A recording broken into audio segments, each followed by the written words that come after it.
কেৱল উদযাপনৰ অৱকাশ নহয়, বহাগ অসমীয়া জাতিৰ আয়ুস ৰেখা।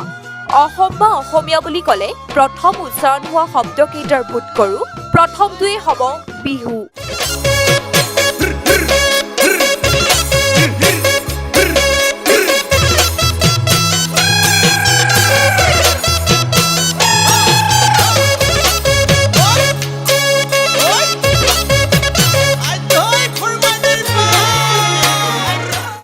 বহাগ মানেই পুৰণি আৰু নতুনৰ সংযোগ।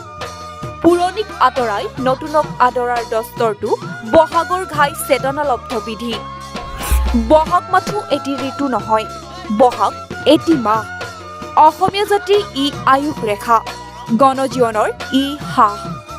অসমীয়া 12টা মাহৰ প্ৰথমটো হ'ল বহাগ।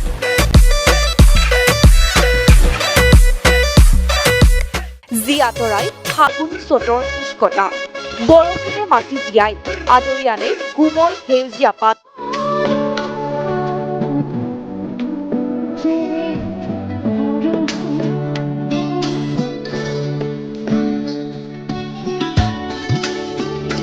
পাতত লুকুৱাই থয় কুলি কেতেকীৰ মাত। মানুহৰ মৌলিক প্ৰয়োজন অন্ন, বস্ত্ৰ, বাসস্থান। এই তিনিওটাৰ সংযোগী উদ্যম হিচাপে বহাগ বা বহাগ বিহুৱে ক্ৰিয়া কৰি আহিছে। বিহুৰ বাবে লাড়ু, পিঠা, চিৰা, সান্দহ আদি প্ৰস্তুত কৰা কামবোৰো আমাৰ কৰ্ম সংস্কৃতিৰে আন এক প্ৰতিফলন বুলি ক'ব পাৰি। News desk report 360 insight.